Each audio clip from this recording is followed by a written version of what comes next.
So one of the questions I get asked the most is, how do you find off-market deals or private deals? In a hot market like this, it's almost essential to find your own deals off the MLS. Right now, people are sick of getting outbid on the MLS by out-of-town investors and simply people who are just willing to pay more than you are as a savvy investor. So here I'm going to outline exactly how I find off-market deals and run through a bunch of different ways to do so. One of the first places you're going to check are going to be online classifieds. So that's going to be things like Craigslist, Facebook Marketplace, Kijiji, any of these websites where people can list off-market deals. They're probably selling their lawnmower on there as well, but people have the option to sell real estate. Anything for sale by owner is going to have the opportunity for information asymmetry. So this is a situation where you know something that the seller doesn't necessarily know. Typically that's going to be the price of the house. So you want to try and buy something under market value. This is one of the best ways to do that because they're not typically working with a realtor when it's for sale by owner, and therefore the realtor isn't there telling them what it's going to sell for at fair market value on the MLS. So you have an opportunity to buy it under market value, which is going to give you the opportunity to do things like BRRRRing and flipping and all that kind of stuff. So in a hot market, websites like this, I tend to consider off MLS and not necessarily off market because it's a market of its own. Right now on Facebook Marketplace, if you see a listing in London, Ontario, there's so much demand here right now that you're going to see hundreds of comments and people providing their email address to try and get a deal. So it's not necessarily, I don't consider it off market, it's just a different market, but it is off MLS, so the buyer pool is reduced. It does increase your chances of buying, but you still want to make sure just because it's off market that it's a good deal. There's a lot of times where it's off market, but you can actually find better deals on the MLS. So now we're going to jump onto Kijiji, which is one of the local websites that I use, as well as Facebook Marketplace. I'm going to show you how I search for properties, how I set alerts, all that kind of stuff. So I'll show you how this looks. So, okay, we're on Kijiji. One of the first things I'm going to do is go to real estate, and I'm going to go to for sale. So I'm in London, Ontario. Right now I have this set to 10 kilometers from London, Ontario. So you can kind of see on the map approximately where I'm going. You can always narrow this search down if you're looking in a certain neighborhood. Just bear in mind that not everyone is going to have the address on their ad or the postal code or zip code or whatever you're using. So let's narrow it down a little bit further. I don't want condos or land, so houses for sale. Make sure it's set to offering. And you can set price ranges, but people are all over the place on this stuff. So basically you're going to just start scrolling down. And like you can see right now, a lot of the stuff on Kijiji, in our case, people are just reposting things that are already on the MLS. So MLS, MLS, MLS. So you're just going to scroll through until there's stuff that isn't MLS because people already know about that stuff. And we're trying to find off-market deals here. So there's really not a lot, to be honest. So we're going to have to probably narrow it down. I'm going to just narrow it down to a little bit more like a 2-kilometer radius, just so I'm within downtown, which is kind of the area I'd like to look in. All right, so again, we're looking for duplex. There's not really any results coming up here that look good to me, so we'll try triplex. Really not a lot going on. Let's try fourplex. There's nothing going on here. So what you want to do in situations like this is you want to set an alert on Feedly. So I'll show you how that works. So here's what I'm going to do. I'm going to bring it up to, say, 5 kilometers of that, so I know an area of London that I like. You know, I have a list of things, but maybe they're all MLS, they're just not interesting to me, but I want to still keep an eye on this. So I'm going to grab the URL, and I'm going to go over to a program that I like to use called Feedly. It's an RSS feeder. So basically, it's a way to keep track of things that get posted. So I'm going to hit plus, I'm going to post the URL, and you can see it has the address, the postal code, and a radius of 5 kilometers. I'm going to add that, and I'm going to start following it. And I'm going to put it under my Kijiji properties filter. So now if I'm on Kijiji and I see all of those properties that have been posted within 6 kilometers of that postal code. Now all of these, again, MLS, MLS, whatever, but at least now you can just quickly scroll through every day and you can see, look, I've looked through all of those, no deals, but at least you know I've seen everything that's popped up that fits that criteria. You can do the same thing for words like vendor takeback, VTB, maybe the word plex for duplex, triplex, fourplex, maybe Soho, Old East Village, Old East. Like make sure that you have a filter for all of this sort of stuff and you'll get alerts as soon as anything that fits your criteria pops up, and then you can be ready to act fast. Okay, so we've looked through Kijiji. We haven't really had any luck finding any off-market deals, but now you've set your alerts. You're ready to be alerted if anything does come up that fits your criteria. But don't stop here. There are other ways to find off-market deals, so let's go do that now.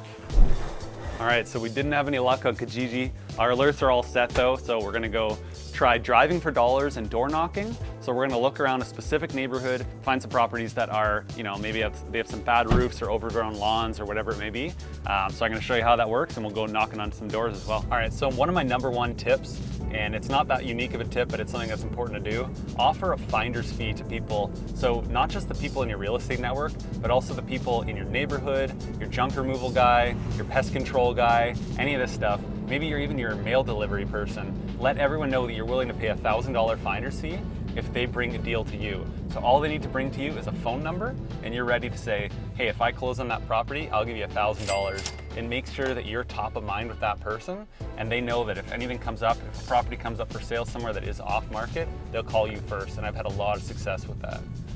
So driving for dollars is pretty much exactly what it sounds like. You're gonna be driving around looking for houses that seem like they may be in bad shape. Maybe the roofs are bad, maybe the lawns are overgrown. You're gonna be looking around. Those are the properties you're gonna be knocking on the doors of. Ideally, if you're looking for multifamily properties, you're also gonna be looking for multiple mailboxes, multiple gas and electric meters, anything that indicates there might be multiple units in it. When you knock on those doors, it's not always necessarily going to be the owner. Oftentimes it's actually going to be the tenant as well. So in that case, you want to see if you can get the phone number of the landlord, which can be a bit of an art. This isn't really a science. You want to try and build rapport with people, laugh, kind of make them feel comfortable. Don't feel like you're like a door-to-door salesman, and then do your best to get information out of the property the best you can. So once you find a location that you like, you can hop out of the car and start knocking on doors. You don't have to be too picky about this. It doesn't take long to knock on a door and start talking to people. My pitch is generally gonna be, do you know anybody around here that might be willing to sell their house privately? I'm not a realtor. Saying that really gets their walls down. They're not gonna be thinking you're like a door-to-door salesman or trying to buy their house off them. You're just someone that wants to buy in the area, and you can kind of build some rapport with them, and that way they don't feel like if they don't have something to sell, then they have nothing to offer. In that case, they may know some neighbor that's willing to sell, and it's a great way to kind of offer up that pitch. Do you know anyone in the neighborhood that might be willing to sell? All right, so we found a house that actually has a 3 on a mailbox. I could see the other 2, so I'm gonna go see if I can get a deal here.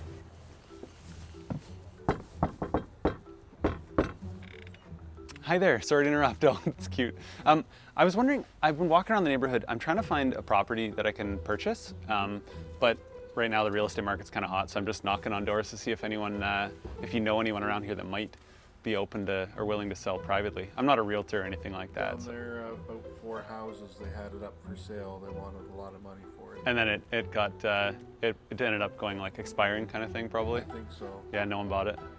Yeah. Okay. Are you the owner of this house, or? Okay. It's not for sale. It's not for sale. I see. Anyways, I gotta go, man. Okay, no worries. Have a good one. I wanted to push a little bit more, but he really wanted me to. He was like, I gotta go, so I didn't want to bug him. But I would typically ask for the landlord's phone number, right? That was kind of the thing. You could tell, wow, look how long it is. I should have just been like, any chance you could pass along the owner's number? I should have just asked. What are you gonna do? Yeah. Let's go straight. Maybe we'll take a look in here. Okay, so we see these 3 houses we just pulled up to. All of them are boarded up, and none of them have mailboxes, so they're probably sick of mail getting delivered. Clearly no one's living in them. So the challenge is, how do you get a hold of the owner here? You can't knock on the door. There's no one living there. There's nowhere to even put a letter in the mailbox. So in this case, you'd probably actually look up who the owner of this property is. Depending on your jurisdiction, sometimes you can literally just look up the owner's phone number. In places like London, Ontario, it's not that easy, but you can look up the mailing address of the owner. Sometimes it's in a corporation, but regardless, that's where they're getting your property taxes sent to, so they are going to receive your mail. So there is a way to get a hold of them. It's a much more targeted way of advertising and trying to get a hold of the owners, but that's one way. A lot of people are going to see these boarded up. They're going to knock, they're going to leave a letter, no one's going to get it, but at least in this case, you can take it a step further and maybe actually get in touch with that owner. I'm going to go to the 1 first, probably, and then the 2, and then the 3, depending on what happens.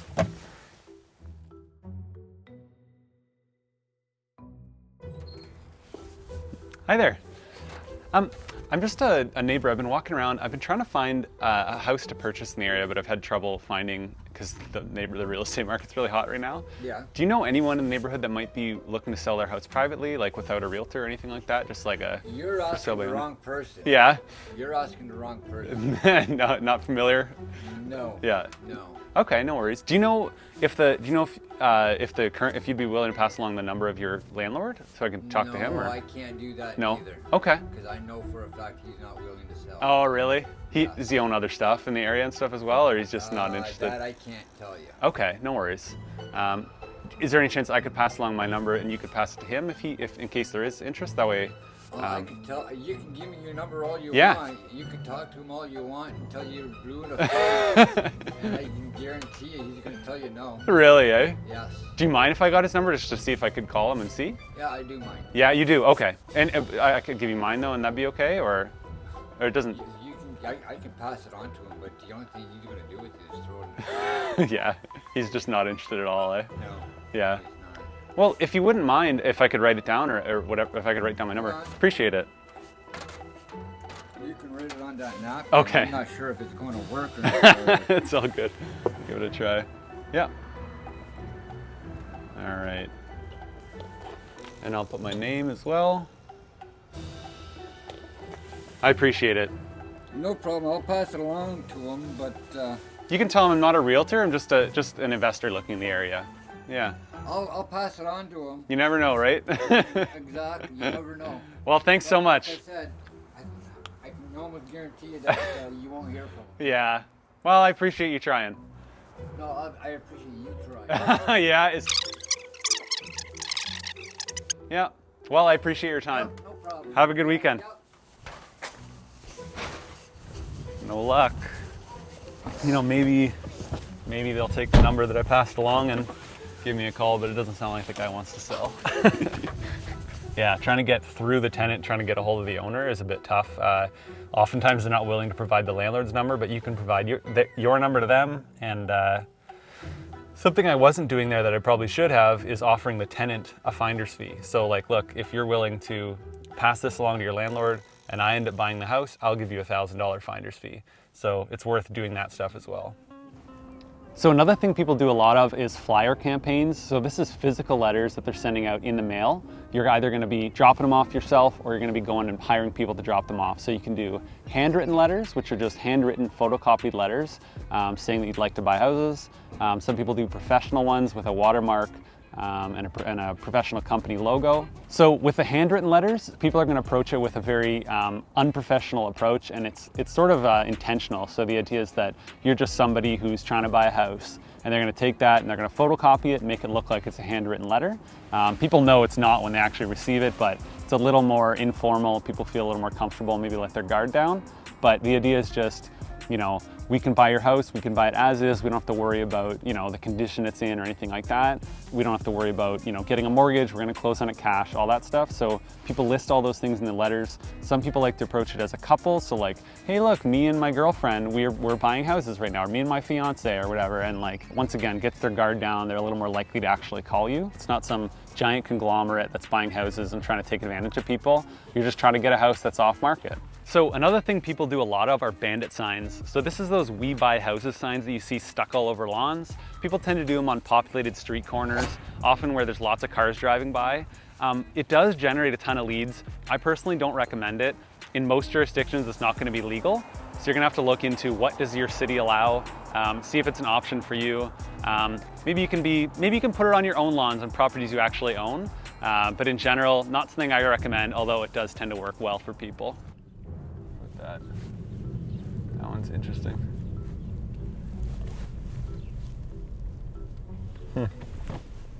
Yeah, we can try that.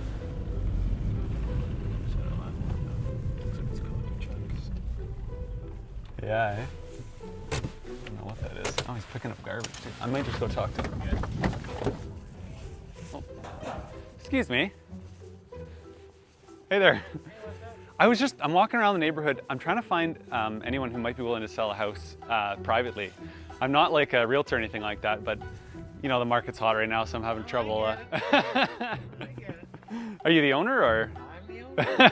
My name's Kellen. Nice to meet you. I saw you picking up garbage, so I was like, ah, he's the kind of guy taking care of a place. So. Yeah. I wouldn't sell my house. No? I've been here 21 years. Oh, wow. All my house is paid off. Yeah. Everything. Yeah. You know, I'm 56. Yeah. No, I hear you. Do you know anyone? Like, you must know a bunch of the neighbors then, or? I don't know, my buddy. Sells and 3 units in there. 3 units, yeah. His son owns that house there. Oh, okay. Across the street. Yeah. Where I just came from, he owns that house too. Wow. Yeah. I paid $72,000 for this house. Now what would hey? Yeah. Honestly, what would you give me for this? It's single family? Single family house, No, right? it's Like a 2-bedroom. two, I've just 2-bedroom, yeah. But not I like was multi-unit. married, Yeah. It's a 2-bedroom house. Yeah. It's all redone. Everything. Where is I don't like, yeah, I'd have to see it and everything, but like, what do you like? I'm sure it's obviously it's worth a whole lot more than when you bought it. You know, like his son bought that house at 178. Now it's almost 300. Yeah. Exactly. I bought this at 72. I know it's Yeah. at least double. Yeah. It's probably 200. Yeah. No, I don't blame you. You're not in a Yeah, rush. no, give me I got that, yeah. and My name's I- Kellen, so I will yeah. give that to. Like Yeah. I said, he tried to buy this off this lady. She didn't want it. No, but that was 10 years. Oh yeah, it's been a while. He's been here for probably 12, 14 years. She home? Maybe I'll give a knock and see if she's around. You never know. Yeah. Oh yeah. Yeah. But yeah. Well, I'll give her a knock. I appreciate your time. Yeah, no problem. We'll see you around. Yes, thank you. Feel free to hang on to it. Even if it's years from now. Yeah. But they take your number, right? Just like 70 grand. And like you could hear him say, I think it's worth double. Yeah. It's worth way more than double, right? Like he thinks maybe 200. If you bought that for 200, maybe put in 20, and it may end up being worth 300 or more, 350. Like it's hard to say. Yeah, it's really hard to see how that plays out. So we're actually driving by a property right here that I bought, and it's actually a 5-plex. That property I bought privately, directly off the owner, and it was by offering a finder's fee to one of my contractors and my friend. So I was selling a stove on Kijiji, on like online classifieds, and it was a shitty old stove that no one would be interested in, but somebody reached out, that guy, and he was like, I could use this stove, and the only person who'd want to buy a stove like that is someone who's not really, who's a little bit cheap with their money. So that contractor actually ended up saying, by chance, do you have any interest in selling that property? And it was because she knew that I'd pay a $1,000 finder's fee if I were to end up closing on that deal. So she ended up getting the phone number of that owner, going and actually seeing the house, passing it along. I talked to the owner and I ended up buying the house. It's a 5-plex. I ended up getting it for $291,000, which was a hell of a deal. All of the units were rented for like $500 or $600. A lot of them are still rented for that because I haven't been able to get turnover, but I've turned over a couple of them, and one of the units went from $600 to $1,400, and another one went from $416 to $950, and it should be actually over $1,000 at this point. I'm gonna try this one even though someone just pulled out of it, but I think it was the rear unit that pulled out. Sorry, my name's Kellen. I was driving around the neighborhood and I'm trying to find, see if anyone around here might be looking to sell a house privately. I'm trying to buy a house, but there's not a lot on the MLS right now, so I figured the next best thing is to just knock. See? Not now, but in the future, I want to sell it. Yeah, you're thinking, are you the owner or? Well, my dad, but he's like in a home, so. Oh, I see. I'll just come down here. You were thinking about maybe in the future or something like that, or you're kind of entertaining the idea maybe? Yeah. Yeah. I'm just trying to. I would love to But the house is talk about to it. the point where it needs a lot of work, sort of. Yeah, You know yeah. what I'm saying? Like, do you have a price that in mind off the top of your head that pops into your head, or? Oh, I don't know. There's probably no mortgage, I would assume at this point. No. Yeah. A lot of way back. Yeah. Yeah, no, I would love to hear your thoughts on it. And like, for me, I'm the kind of guy who can buy it as is. I don't need anything fixed or anything like that. How many bedrooms do you know in the 2 units? Four bedrooms in this unit, and then the back one, is it 2? There's 2 units, right? No, it's just one. Oh, it's just a house. Oh, because I saw the two electrical Well, meters. I know, but it used to be a long time. Oh, I see. So it's a 4-bed house at this point. Yeah. Okay, I see. Do you mind if I maybe write down your phone number, and that way I can just call you at some point and see if we can figure something out? Or Yeah, if you want to, if I'm still interested or whatever. yeah, no, exactly. Yeah. Cool. And your name as well. Like Okay. I said, it needs work. Yeah, for sure. Totally, yeah, no, I mean, it's just about to know, it's just good to know the layout or whatever. Well, I appreciate your time. I'll be in touch. All right. Thanks a lot. The owner was actually there. His father, well, you heard the story, but I think his father's passed away. He was in a nursing home or something like that. So it's just him and his brother there right now. It's sort of a temporary thing. But it's a single family home now, but it used to be a duplex. So like, it's probably pretty easily duplexable. It's a 4-bedroom house right now, 2-bathroom. So there's a chance that, you know, bathroom in the rear, bathroom in the front, 2 bedrooms per side, all main floor. And he said 250, 300 for stuff in the area. So like, yeah, maybe it is. Maybe I could tell him, look, 250, but 250 minus commissions. Maybe I'm thinking this much. It needs some work. You know, maybe I can get it in the low 2s, which would be a good price for a duplex these days. So I got his name, I got his number. I'm definitely going to follow up with him. Maybe there's something there. So one of the most important things you're going to have to do is networking. So this is something, it used to be actually a really difficult point to drive home to people. The idea that you got to go out and meet people and that kind of thing. And it used to be, you know, networking used to be a lot more dry, but nowadays there's a ton of meetup groups out there. Look up what your local REIA, so that's REIA, it's your Real Estate Investors Association. There's going to be one in almost every city. If there isn't, you need to start one up yourself. It's going to be one of the most powerful things you can do, especially if you can be the hub, if you can be the person who starts the group. In general, you're going to have more legitimacy. People are going to trust you. They're going to know that you know what you're doing. So build those relationships, you know, build those friendships. Sorry, my phone's ringing. A note on my door? Oh, yes. Sorry, I spelled your name wrong. I put Glenn. That's all right. I was walking around the neighborhood and I was trying to find a house to be able to purchase because I'm just I've been having trouble finding them, you know, on the MLS. There's not a lot of. Well, I appreciate it. Even if you hang on to my number, you know, if it turns out, hey, look, maybe you're looking to buy somewhere else in the city or whatever it is, let me know. I mean, I do a lot of this stuff, so if there's any way I can help out as well, you know, you can always give me a shout. I'd be happy to help. All right, cool. Appreciate that. All right, thanks a lot. And it was said. Perfect. All right, my name's Kellen. It was great talking to you. All right, Kellen. You have a good one. You too. Bye. Well, I'll hang on to his number, right? So I'll put it in my phone, put the guy's address and any other notes that I have.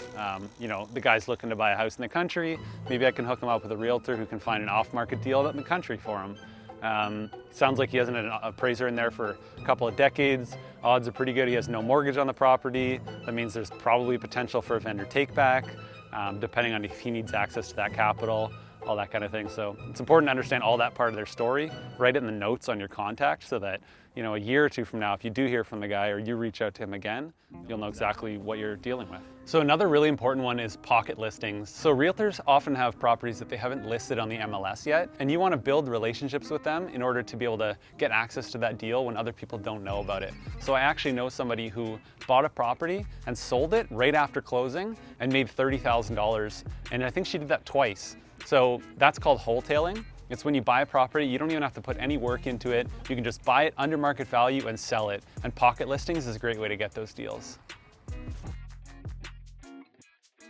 So one of the other things to not forget about are wholesalers.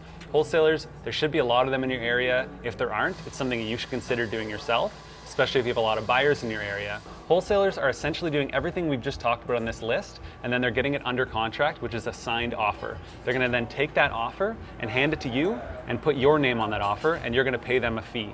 And that fee is gonna be out of your pocket, so it's not gonna be rolled into the mortgage. So oftentimes these deals are gonna be better than what you're gonna be able to find on the market, but not always. So make sure that you evaluate it just like you would any other property. You don't wanna just assume because it's a wholesale deal that it's a good deal. Run the numbers, make sure it works for you.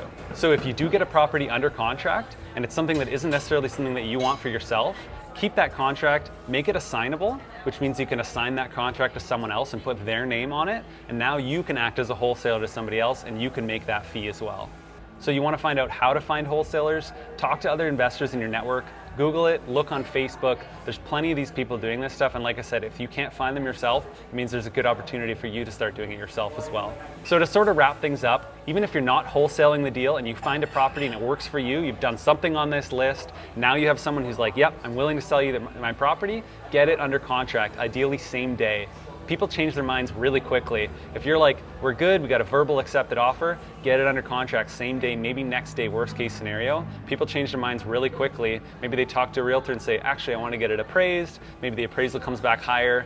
You want to just get it under contract as quickly as you can. Ideally, have some conditions on there so that you can walk away if necessary. Hopefully this list was helpful for you guys. There's plenty of ways to find off-market deals. This is just some of them, but essentially you saw I may have found 4 leads myself today just by knocking on doors. That's something anybody can do on the evenings and weekends after their 9-to-5 job. So get out there and find some off-market deals.